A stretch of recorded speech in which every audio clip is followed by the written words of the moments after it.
Assalamualaikum warahmatullahi wabarakatuh. Perkenalkan, nama saya Ifta Rutailah, NIM 19000180099 dari kelas B. Oke, jadi di sini saya akan menjelaskan tentang kasus saya, yaitu toko batik. Kita lanjut saja. Permasalahan toko batik. Pada umumnya, penjualan secara online maupun offline tidak memiliki database, karena sistem penjualan dalam toko batik ini tidak memiliki database di dalamnya.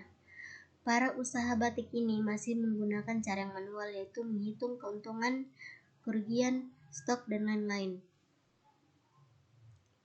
Kemudian dari cara manual tersebut yang digunakan oleh pengusaha batik dapat memperlambat penjualan, dan karena adanya pembuatan database pada usaha ini dapat mengetahui keuntungan, kerugian, serta stok dan lain-lain dengan sangat cepat dan baik. Kita lanjut pada target yang dicapai. Usaha dapat berjalan dengan cepat dan baik. Kemudian karyawan dapat mengetahui keuntungan, pengeluaran dengan sangat baik. Karyawan juga bisa mengetahui jenis batik apa saja yang sudah sold out atau terjual habis. Kemudian membuat database agar dapat disimpan dengan benar. Selanjutnya, sangat cepat membuat data pembelian ketika ada pelanggan yang memesan melalui online. Yang pertama, entitas data dan atribut. Di sini ada data batik, kemudian jenis batik, warna utama batik, ukuran, harga batik. Kemudian yang kedua, penjualan. Data penjualan. Ada kode batik, jenis batik, ukuran, jumlah pesanan, tanggal transaksi, dan total harga. Kemudian yang ketiga, data karyawan. ID karyawan, nama karyawan, jenis kelamin, nomor HP karyawan, dan tugas karyawan. Bisa dilihat seperti ini. Kemudian kita lanjut pada data pembeli.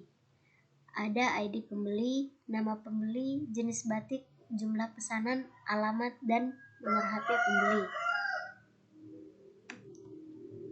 Kemudian komponen ERD.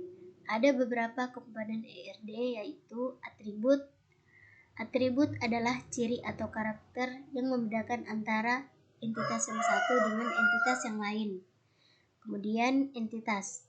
Entitas adalah kumpulan berbagai objek yang dapat diidentifikasi secara unik atau berbeda. Kemudian relasi adalah hubungan antara entitas dengan entitas lainnya. Selanjutnya, kardinalitas adalah banyaknya anggota yang dimiliki oleh himpunan. Kemudian atribut. Atribut terbagi menjadi 4, yaitu single value atribut adalah atribut yang hanya memiliki sebuah nilai untuk data tunggal pada baris yang sama. Kemudian multi value atribut adalah yang bisa memiliki lebih dari satu nilai yang jenisnya sama untuk data tunggal pada baris data yang sama. Kemudian mandatory atribut adalah atribut yang harus berisi nilai data dan tidak boleh kosong atau tidak nol.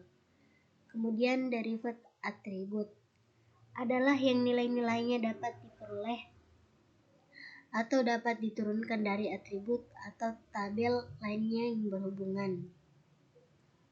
Kemudian kita lanjut pada entitas. Entitas terbagi menjadi 2, entitas kuat dan entitas lemah. Entitas kuat adalah entitas yang keberadaannya tidak bergantung pada keberadaan entitas lain manapun dalam skema. Ini dilambangkan dengan sebuah persegi panjang tunggal. Entitas yang kuat selalu memiliki kunci utama dalam set atribut yang menggambarkan entitas yang kuat. Kemudian entitas yang lemah adalah entitas yang bergantung pada entitas pemiliknya, yaitu entitas yang kuat untuk keberadaannya. Entitas yang lemah dilambangkan dengan persegi panjang ganda. Entitas yang lemah tidak memiliki kunci primer, melainkan memiliki kunci parsial yang secara unik membedakan entitas yang lemah. Kemudian kardinalitas. Kardinalitas merupakan derajat yang menunjukkan jumlah maksimum entitas yang dapat berelasi dengan entitas pada himpunan entitas yang lain. Kemudian di sini ada satu ke satu atau one to one. Maksudnya adalah setiap anggota entitas A hanya boleh berhubungan dengan satu anggota entitas B. Begitu pula sebaliknya. Kemudian ada satu ke banyak, yaitu one to many. Maksudnya adalah setiap anggota entitas A dapat berhubungan dengan lebih dari satu anggota entitas B, tetapi tidak sebaliknya. Kemudian banyak ke banyak atau many to many. Maksudnya adalah setiap anggota entitas A dapat berhubungan dengan banyaknya anggota entitas B dan sebaliknya. Kemudian kita lanjut pada partisipasi.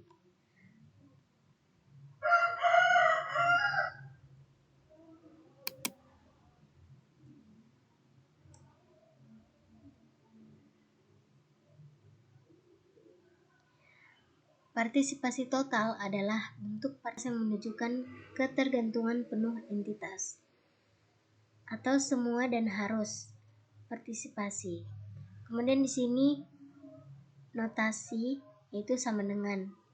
Sedangkan partisipasi parsial adalah partisipasi yang hanya yang beberapa entitas yang dapat berelasi dengan himpunan relasi. Kemudian di sini notasinya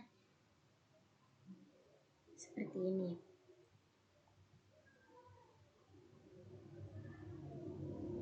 Kemudian kita lanjut pada ERD-nya. Jadi di sini saya akan menjelaskan sedikit tentang ERD-nya, yaitu ada pembeli, batik, jenis batik, ID transaksi. Jadi di sini kita pada entitas pembeli ada atributnya itu ID pembeli, nama, pesanan, jumlah, alamat, dan nomor HP. Kemudian berelasi membeli. Kemudian di sini batik, ID batik, nama batik, jenis batik, ukuran batik, dan harga batik. Nah, di sini juga jenis batik, ada ID jenis batik, dan ukuran batik. Pada ID pembeli, di sini berelasi melakukan ID transaksi, ID dan atributnya ada ID transaksi, tanggal, nama pembeli, jumlah, dan alamat.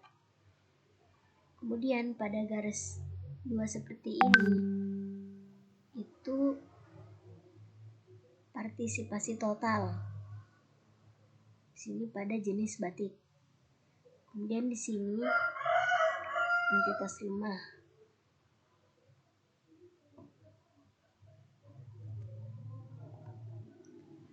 Oke guys, terima kasih banyak. Itulah penjelasan dari saya. Kurang dan lebihnya mohon maaf. Assalamualaikum warahmatullahi wabarakatuh.